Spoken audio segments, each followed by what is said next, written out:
शुरू अल्लाह के नाम से जो बड़ा मेहरबान नहायत रहम करने वाला है। मैं प्रोफेसर अमीर अल्लाह के फ़ज़ल से ठीक हूँ और उम्मीद है कि आप लोग भी ठीक होंगे। आज मैं आपको पैराग्राफ के बारे में बताने जा रहा हूँ कि वो किस तरह से लिखा जाता है। पैराग्राफ लिखने के लिए आपको पैराग्राफ का फॉर्म समझना लाजमी है कि आप समझें कि फॉर्म उसका किस तरह का होता है। उसका पहले जो है वो इंट्रोडक्शन लिखते हैं, यानी टॉपिक सेंटेंस से उसको इंट्रोड्यूस किया जाता है और उसके बाद सपोर्टिंग सेंटेंसेस लिखने होते हैं, यानी इस टॉपिक को सपोर्ट करने के लिए जो मेन टॉपिक है। और फिर उसके एग्जांपल्स और उसकी वजाहत जो हम लिखते हैं वो उसकी बॉडी में लिखते हैं, यानी उसकी डिटेल देते हैं कि यह चीज़ क्या है, उसको सपोर्ट करते हैं।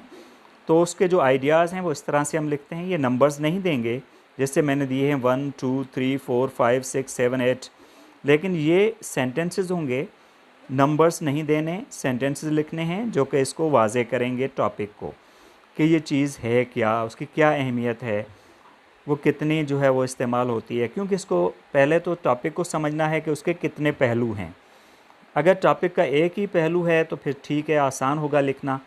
और फिर अगर उसके 2 और पहलू हैं तो 3 पहलू हैं तो फिर हमें वो तीनों जो एस्पेक्ट्स हैं वो बताने होंगे, ठीक है। उसके बाद कंक्लूडिंग सेंटेंस होगा, यानी उसको कंक्लूड करेंगे, सम अप करेंगे उस सेंटेंस से, तो ये हमारा पैराग्राफ जाके मुकम्मल होगा। टॉपिक सेंटेंस होगा, उसके बाद आखिर में कंक्लूडिंग सेंटेंस होगा, बीच में इसकी वजाहत होगी, एग्जांपल्स वगैरह होंगे। तो किस तरह होगा, जैसे इसकी और भी फॉर्म की बातें हैं जो आपको समझना ज़रूरी हैं। सपोज़ टॉपिक कैसा होना चाहिए, कैसे कहाँ होना चाहिए, that should be given in the centre of the page at the start, यानी टॉप पे आपने ये बिल्कुल पेज के सेंटर में लिखना है टॉपिक।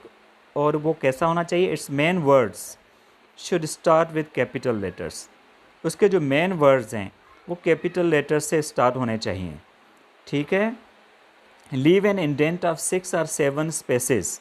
स्पेसेस से मुराद है कि 6 या 7 लेटर्स की जगह छोड़नी है वाइल स्टार्टिंग ए पैराग्राफ। जब आप पैराग्राफ स्टार्ट करें तो 6 या 7 स्पेसेस छोड़ें, यानी 6 या 7 लेटर्स की जगह छोड़ें।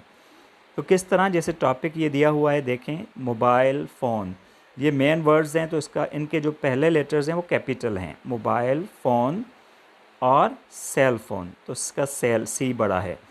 तो इस तरह से जो मेन वर्ड्स हैं उनके पहले लेटर्स कैपिटल होने चाहिए। अगर कोई प्रेपोजिशन या आर्टिकल बीच में आता है तो उसको आप स्मॉल लिख सकते हैं, लेकिन अगर कोई टॉपिक स्टार्ट ही प्रेपोजिशन या आर्टिकल से हो रहा हो तो फिर उसका पहला लेटर उस वर्ड का कैपिटल होना चाहिए। जैसे सपोज़ करें कि कुछ टॉपिक्स होते हैं जैसे ऑफ ग्रेट प्लेस, या सपोज़ ऐसे का टॉपिक है, या ऑफ स्टडीज़, सपोज़ पैराग्राफ का भी हो सकता है, तो उसमें ओ बड़ा ऑफ ग्रेट प्लेस, या सपोज़ इसी तरह से द अगर पहले आ रहा हो या दी तो उसका पहला लेटर बड़ा होना चाहिए। या सपोज़ कोई ऐसा यहाँ पे मोबाइल है तो ये भी कॉमन है, लेकिन ये शुरू में आया तो उसका एम बड़ा है, कैपिटल है। तो याद रखना है कि अगर कोई टॉपिक स्टार्ट हो किसी प्रेपोजिशन से या किसी आर्टिकल से तो उसका भी पहला लेटर बड़ा होना चाहिए, ठीक है। ये हमने स्टार्ट किया तो स्टार्ट में इंडेंट छोड़ना है, इसको कहते हैं इंडेंट, यानी ये स्पेस होगा जो कि 6 या 7 लेटर्स की जगह होगी जो छोड़नी है। यहाँ पे मोबाइल में है, इस वजह से मैंने स्पेस कम छोड़ा है ताकि ये टॉपिक जो है वो सेंटर में नज़र आए, इस वजह से। लेकिन आप इसको 6-7 स्पेसेस छोड़ सकते हैं, ठीक है। तो यहाँ से हमने स्टार्ट किया, ये जो ब्लू में है ये इसका टॉपिक सेंटेंस है, और आखिर में ये बाकी इसकी वजाहत होगी, एग्जाम्पल्स वगैरह होंगे, और आखिर में जाके फिर हमने इसे कंक्लूड करना है कंक्लूडिंग सेंटेंस से। तो फिर से ब्लू में ये कंक्लूडिंग सेंटेंस है जो इसको कंक्लूड करेगा और हमारा पैराग्राफ मुकम्मल हो जाएगा। तो ये कैसे स्टार्ट हुआ, देखें कि हमने स्टार्ट किया मोबाइल फ़ोन और cell phone, the best source of communication information and entertainment is an electronic wireless device. तो यहाँ पे हमने इसको इंट्रोड्यूस किया। एक हमने जो सेंटेंस है स्टार्ट वाला, यानी टॉपिक सेंटेंस लिखा, उसके बाद हमने इसकी वजाहत लिखनी है, सपोर्टिंग सेंटेंस लिखने हैं।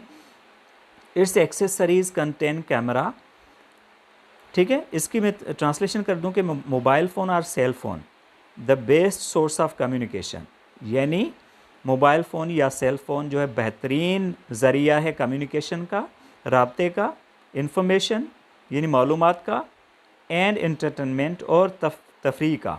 Is an electronic wireless device, ये एक इलेक्ट्रॉनिक वायरलेस डिवाइस है। ठीक है, इट्स एक्सेसरीज़, इसकी जो मज़ीद चीज़ें हैं, दे कंटेन कैमरा, इसमें कैमरा शामिल होता है, कैलकुलेटर शामिल होता है, एंड ऑफिस फाइल्स भी होती हैं, यानी इसमें माइक्रोसॉफ्ट ऑफिस होता है या सपोज़ पावर पॉइंट होता है, ये भी चीज़ें होती हैं, and various offline softwares like books and dictionaries etcetera. और भी कई ऑफलाइन सॉफ्टवेयर्स होते हैं, जिस तरह से किताबें होती हैं या कोई डिक्शनरीज़ वगैरह होती हैं। It is a portable device, ये एक पोर्टेबल डिवाइस है। पोर्टेबल का मतलब ये होता है कि that can be carried from one place to another easily, वो आसानी से हम एक जगह से दूसरी जगह ले जा सकते हैं। तो ये एक पोर्टेबल डिवाइस है। We can carry it with us wherever we go, हम इसे अपने साथ ले जा सकते हैं जहाँ कहीं भी हम जाएं। तो ये इसी की वजाहत है, ठीक है, कि ये पोर्टेबल है। We feel at home, feel at home का मतलब है वी फील कंफर्टेबल, हम सुकून में होते हैं, सुकून महसूस करते हैं।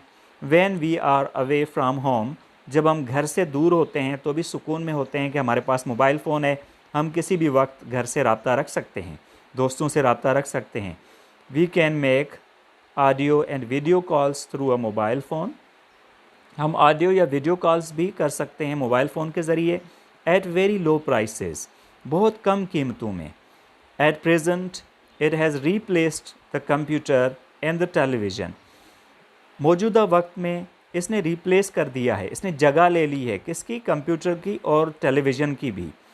तो इस टॉपिक को समझना और टॉपिक के बारे में जो आइडियाज़ हैं उनको सोचना ज़रूरी है कि कौन से आइडियाज़ हैं जो इसको बेहतर वाज़े करेंगे, बेहतर इसको डिस्क्राइब करेंगे, तो वो सोच समझ के लिखना है। It is commonly used by old and the young today, ये आम तौर पर इस्तेमाल होता है मोबाइल फ़ोन, यानी बूढ़े भी इस्तेमाल करते हैं और नौजवान भी। इवन आप बच्चे भी लिख सकते हैं, लेकिन आम तौर पर तो नहीं करते, लेकिन हम कहेंगे कि even children use these mobile phones, this mobile phone. Okay, so people watch and download videos and movies, लोग वीडियोज़ और मूवीज़ को डाउनलोड भी करते हैं, देखते भी हैं, by connecting it to the internet, यानी इसको इंटरनेट से कनेक्ट करके, लेकिन डाउनलोड करके ऑफलाइन भी देख सकते हैं, तो वो भी आप ऐड कर सकते हैं। They can even watch those videos offline. Okay, so we can use its camera, हम उसकी कैमरा यूज़ कर सकते हैं, कैलकुलेटर यूज़ कर सकते हैं, एंड ऑफिस फाइल्स यूज़ कर सकते हैं, या ऑफिस यूज़ कर सकते हैं, उसमें जो पावर पॉइंट है वो यूज़ कर सकते हैं, and various other offline books and dictionaries, तो कई और ऑफलाइन जो किताबें हैं या डिक्शनरीज़ हैं वो इस्तेमाल कर सकते हैं। वेयर एवर वी वांट और व्हेन एवर वी वांट, जब भी कभी हम चाहें तो हम इस्तेमाल कर सकते हैं, वो हमारे पास इजीली एक्सेसिबल हैं या अवेलेबल हैं। So they are easily accessible to us, वो हमारे पास आसानी से मौजूद होते हैं, हमारी एक्सेस जो है, हमारी पहुंच है, वो रसाई जो है वो आसानी से हो सकती है। सो विदाउट एनी कॉस्ट, बगैर किसी कीमत के, क्योंकि वो ऑफलाइन है और हम कोई कीमत अदा नहीं करते, इंटरनेट पे कनेक्ट करने की मोबाइल को कोई ज़रूरत नहीं है। Different mobile companies provide services and easy packages for calls and the internet, मुख्तलिफ़ मोबाइल कंपनीज़ जो हैं वो कुछ खदमात सर अंजाम देती हैं, आसान पैकेजेस देते हैं वो कॉल्स के लिए और इंटरनेट के लिए। The mobile applications have made it easy for people to connect themselves to relatives, friends and business partners. तो यहाँ पे मोबाइल एप्लीकेशंस जो हैं, इसके जो प्रोग्राम्स हैं, एप्लीकेशंस हैं, जो सॉफ्टवेयर्स हैं, बहुत सारी चीज़ें हैं, तो उन्होंने आसान बना दिया है लोगों के लिए कि वो अपने आप को कनेक्ट करें, किससे? रिलेटिव्स से, अपने रिश्तेदारों से, फ्रेंड्स से, दोस्तों से, एंड बिजनेस पार्टनर्स, और कारोबारी जो पार्टनर्स हैं, साथी हैं, उनसे। It is the best source of keeping in touch with various social networks, ये बेहतरीन ज़रिया है कि हम टच में रहते हैं, कांटेक्ट में रहते हैं बहुत सारे सोशल नेटवर्क से। वो किस तरह के सोशल नेटवर्क्स हैं? Like Facebook, WhatsApp and Twitter etcetera. तो ये मोटी मोटी बातें हमने बताई हैं, इनकी वजाहत हमने यहाँ पे नहीं देनी क्योंकि हम पैराग्राफ लिख रहे हैं, कोई ऐसे नहीं लिख रहे, तो हमें कम अल्फाज अलाउ होते हैं। मतलब पैराग्राफ में हम कम अल्फाज लिखते हैं, इतने ज़्यादा नहीं लिखते, और आइडियाज़ भी हम समझ कर लिखें ताकि हम प्रिसाइज़ वे में अहम जो बातें हैं, जो अहम हैं, वो हम बता दें और पैराग्राफ अच्छा हो जाए। The applications like zoom and Duo can easily be run on mobile phones.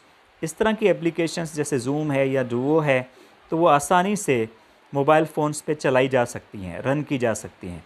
To conduct online classes, meetings and conferences, यानी क्या कंडक्ट करने के लिए, चलाने के लिए, ऑनलाइन क्लासेस, मीटिंग्स और कॉन्फ्रेंसेस चलाने के लिए, यानी हम आसानी से मोबाइल फ़ोन पे ये कंडक्ट कर सकते हैं, चला सकते हैं। So we can surf on various websites, हम कई वेबसाइट्स पे सर्फ कर सकते हैं, विज़िट कर सकते हैं। And service providing engines and applications, और सर्विस प्रोवाइडिंग इंजन्स या एप्लीकेशंस जो हैं वहाँ पे हम विज़िट कर सकते हैं, लाइक गूगल एंड यूट्यूब। हम बहुत सारी चीज़ें देख भी सकते हैं, ओके, हम पढ़ भी सकते हैं।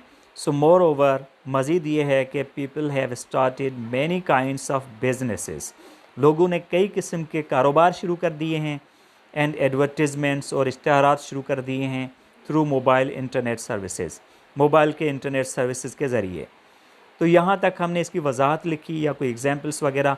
बीच में अगर कोई फॉर एग्जांपल करके भी आप कुछ लिख सकते थे, अगर कोई आपने पहले की एग्जांपल देनी थी तो आप कोई ट्रांजिशन ऐसी यूज़ कर सकते थे कि इन द बिगिनिंग ये इस तरह होता था, और बाद में आफ्टर दैट अभी जो है वो ज़्यादा सॉफ्टिकेटेड हो गया, ज़्यादा रिफाइंड हो गया, और आजकल मोबाइल फ़ोन जो है वो ज़्यादा स्मार्ट हो गया।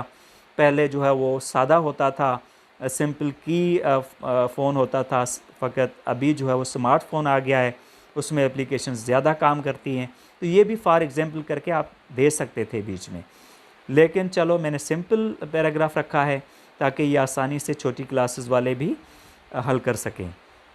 उसके बाद हम जो है ना ऐसे के बारे में भी पढ़ेंगे अगली वीडियो में, तो उसमें ट्रांजिशंस वगैरह की भी हम बात करेंगे, वो उनका कैसे इस्तेमाल होता है।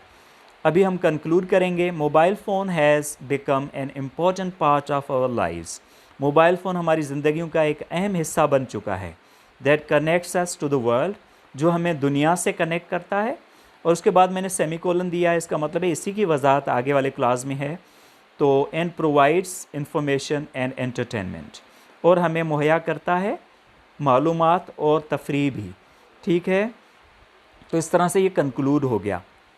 तो ये पैराग्राफ आपका मुकम्मल हो गया, क्योंकि पैराग्राफ की कोई ख़ास लिमिट ऐसे नहीं है कि हम कहें कि ये 10 सेंटेंसेस का होता है, 15 सेंटेंसेस का होता है, 20 का होता है। लेकिन देखें, पैराग्राफ 5 सेंटेंसेस का भी हो सकता है, 2 का भी, 3 का भी हो सकता है, लेकिन ये लैंग्वेज पे डिपेंड करता है कि आपकी लैंग्वेज कितनी प्रिसाइज़ है, और आपका जो चुनाव है अल्फाज का वो कितना ज़्यादा मीनिंगफुल है। आप कितने अच्छे मीनिंगफुल अल्फाज यूज़ करते हैं, कितने प्रिसाइज़ वे में बयान करते हैं, तो फिर ये भी मैटर करता है। लेकिन आजकल जो छोटे लेवल पे, जैसे स्कूलों और कॉलेजेस में कॉलेजेस में फ़र्स्ट ईयर के स्टूडेंट्स जो हैं पैराग्राफ लिखते हैं, तो उनको ना एक पेज का पैराग्राफ लिखना चाहिए, एक पेज का, ये एक से थोड़ा कम भी हो सकता है, वो उस पर डिपेंड लैंग्वेज पे करता है, लेकिन कम से कम एक आधा पेज हो या आधे से थोड़ा ज़्यादा हो तो बेहतर है। नहीं तो एक पेज का पैराग्राफ आप लिखें तो ज़्यादा अच्छा लगता है कि कुछ लिखा हुआ है, और ये इम्प्रेशन उसका अच्छा होता है। बाकी उसको, क्योंकि ये ऐसे नहीं है, ये पैराग्राफ है। ऐसे जो है उसमें पैराग्राफ्स ज़्यादा होते हैं, और पैराग्राफ ऐसे का एक यूनिट है, एक हिस्सा है, लेकिन पैराग्राफ ऐसे नहीं है। तो ये पैराग्राफ जो है, क्योंकि ऐसे में कम से कम 3 पैराग्राफ होते हैं, बाकी ज़्यादा से ज़्यादा और भी ज़्यादा होते हैं, जैसे 18, 20, 25 भी होते हैं बड़े एग्ज़ाम्स में। तो इस तरह से जो ऐसे है उसमें कम से कम 3 पैराग्राफ्स होते हैं, लेकिन ये पैराग्राफ है तो इसका फ़कत पहले इंडेंट छोड़ना है यहाँ पे बिगिनिंग में, बाकी जो है वो इसकी लिमिट कम है। और ये एक ही टॉपिक है जिसको हमने इंट्रोड्यूस भी किया इंट्रोडक्टरी इस सेंटेंस से। जो इंट्रोडक्टरी है इसको हम कहते हैं कि ये टॉपिक सेंटेंस है, और उसके बाद हमने इसकी डिटेल लिखी, एग्जांपल्स लिखे, और फिर हमने इसको कंक्लूड किया कंक्लूडिंग सेंटेंस से। तो ये पैराग्राफ मुकम्मल हो गया। तो इस तरह से ये पैराग्राफ मुकम्मल हो चुका है। तो आप इस तरह का पैराग्राफ लिख सकते हैं, प्रैक्टिस करें तो इंशाल्लाह आपको समझ आ जाएगी कि पैराग्राफ किस तरह लिखते हैं। याद रहे कि इसका पहले जो है ये आपने टॉपिक सेंटेंस लिखा है, उसके बाद आपने इसकी वजाहत लिखी है, इसके एग्जांपल्स लिखे हैं। इसमें अगर आप चाहें और भी कुछ ऐड कर सकते हैं, अगर और अच्छा ज़्यादा पैराग्राफ बड़ा लिखना चाहते हैं, लेकिन पैराग्राफ इतना भी काफ़ी है छोटे लेवल्स के लिए, स्कूलों और इवन फर्स्ट ईयर के स्टूडेंट्स के लिए। ओके, तो ये यहाँ तक हमने कंक्लूड किया इसको, और ये कंक्लूजन हो गई। अभी पैराग्राफ मुकम्मल हो गया। ओके, सो अभी नेक्स्ट वीडियो में इंशाल्लाह हम ऐसे के बारे में डिस्कस करेंगे। तो see you in the next video, and you must subscribe and like my channel. Thank you very much.